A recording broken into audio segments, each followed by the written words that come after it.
Hey guys, welcome back to my channel. This is Chris Miliato's Do It Yourself and More. And today I'm doing another vehicle on my 2008 Lincoln MKX in regards to the AC. So my AC hadn't been working for almost a year or so. I was going through the winter months, never got it fixed. Decided to finally get it worked on. And had the compressor as well as the condenser replaced with new compressor and condensers because they had leaks and were malfunctioning, and ended up getting that fixed. After getting that fixed, I had the AC blowing, but it still wasn't getting as cold as it should be. Couldn't figure out what was going on. I've replaced so many parts on the AC already, from the AC fan motor, blower, which I did a video on. So if you haven't checked that out, be sure to go check that video out if you need to have that done. That's a really easy replacement that you can do yourself in probably about 15-20 minutes. But anyways, I had the condenser and the compressor replaced because they had leaks in them. I was still having hot air blowing through the AC. Now the passenger side did blow colder air than the driver's side, and there's a couple of reasons that could happen after diagnosing it further, kind of figuring it out.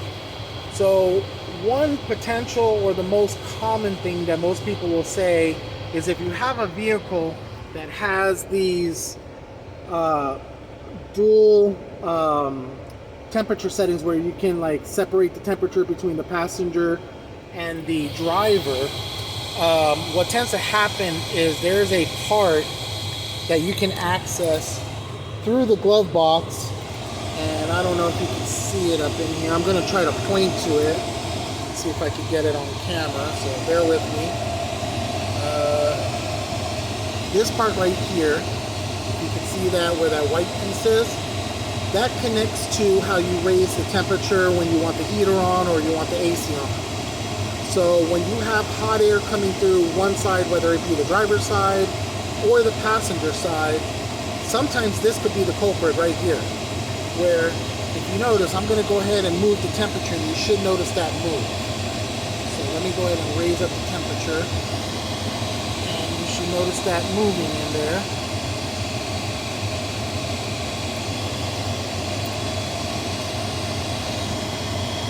See how that moved and engaged there. That was a little delayed. But anyways, let me go ahead and do it again.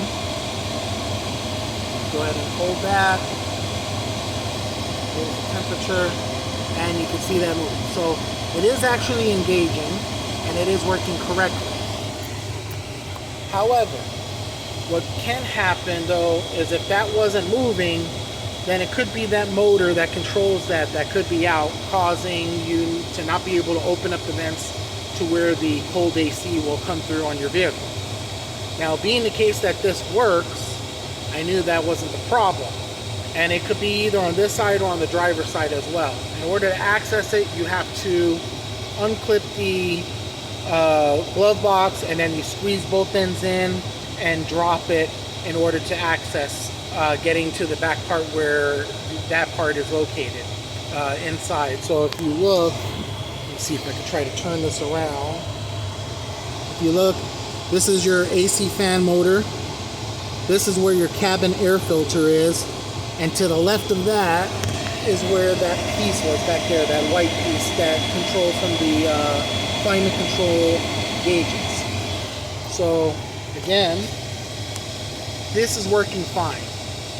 If this side wasn't working fine and you're still getting the hot air on the driver's side, let me go around and I will show you that. Give me 1 second here, bear with me.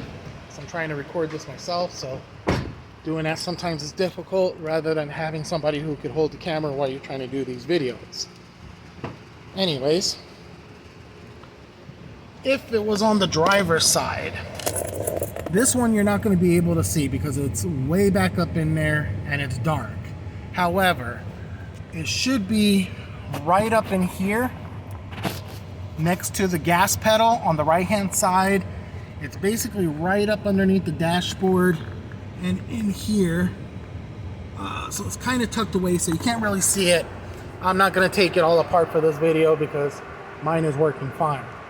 However, those are where the locations are. Now, what I found out that my issue was my climate controls were working fine. My compressor was replaced and it's fine. My condenser was replaced and it's fine. There was no leaks detected as I ran through with the ultraviolet light to check if there was any dye leakage, to see if there was any leaks. I have done repairs on leaks in the past, so that wasn't the issue either. However, what the issue was, which sometimes people don't think of, is it could be your fan motor not kicking in on your vehicle. It could be faulty fan motor. It could be a bad wire connection. There's a couple different things that could go on with that.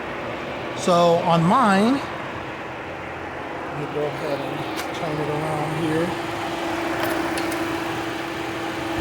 So you have this part right down here is the clip for that.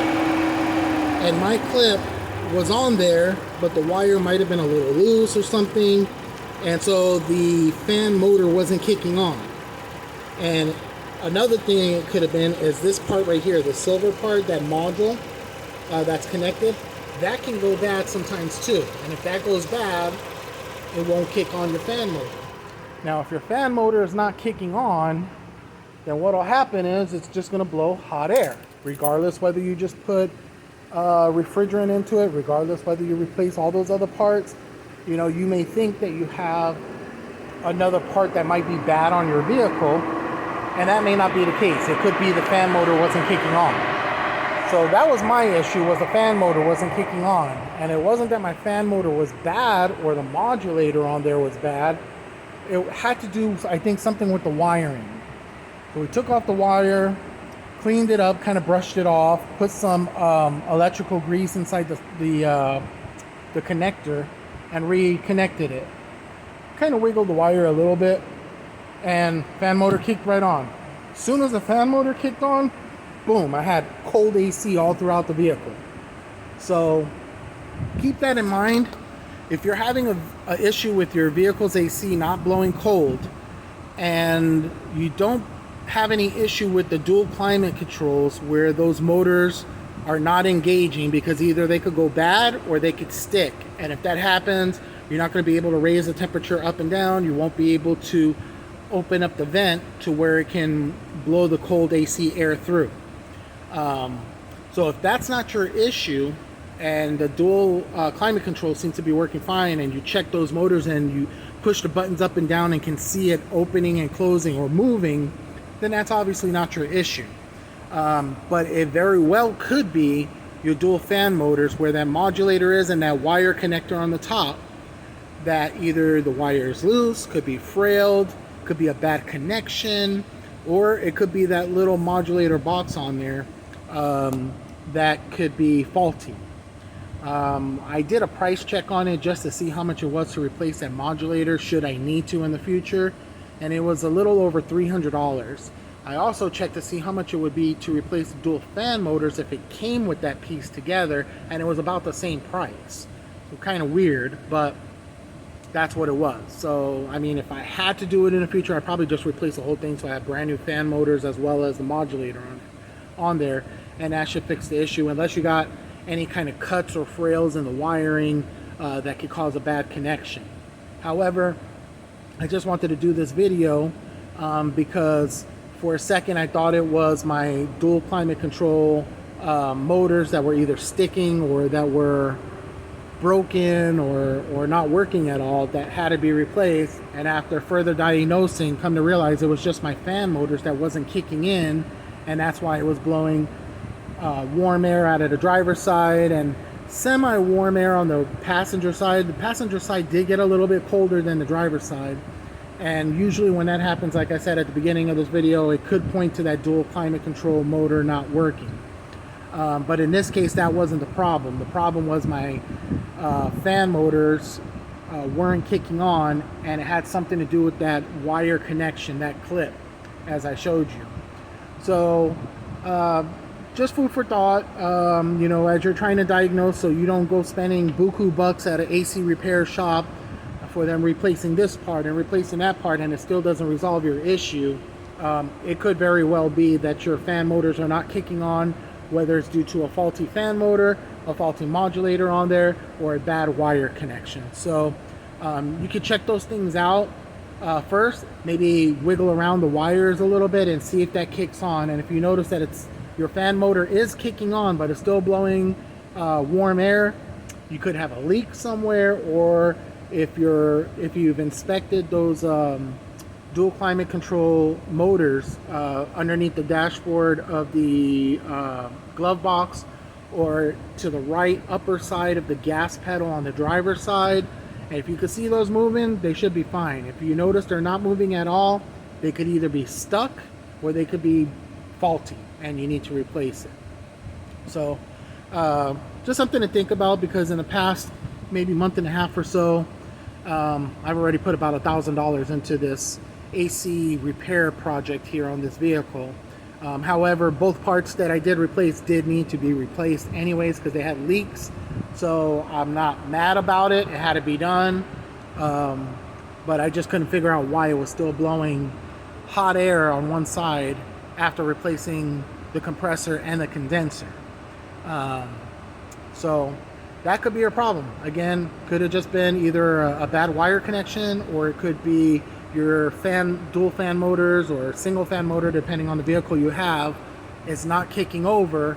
And if that doesn't happen, all you're going to get is hot air coming out of that the air vents. All right, so hopefully this helps some of you guys out, and that you're able to see what it was that I was looking at.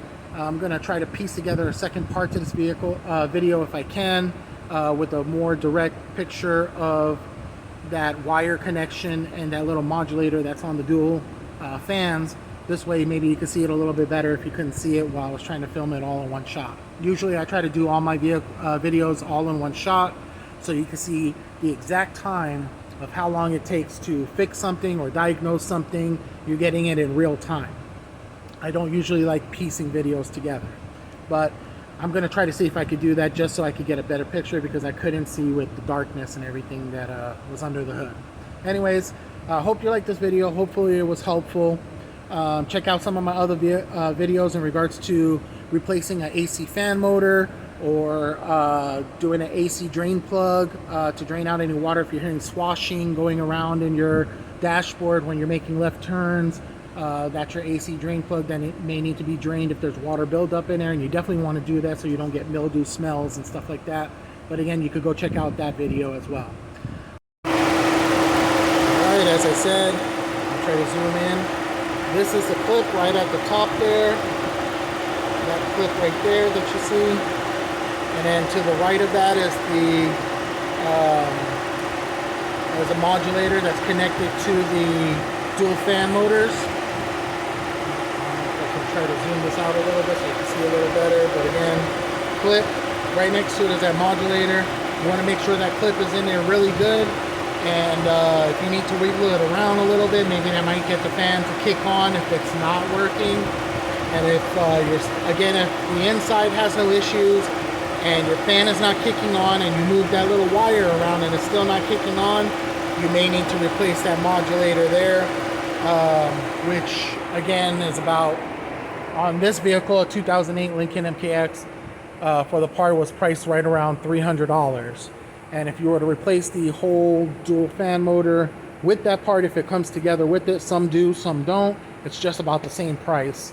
So anyways, hopefully that was helpful. All right, I'm gonna try to piece this to the video. Have a good one, guys.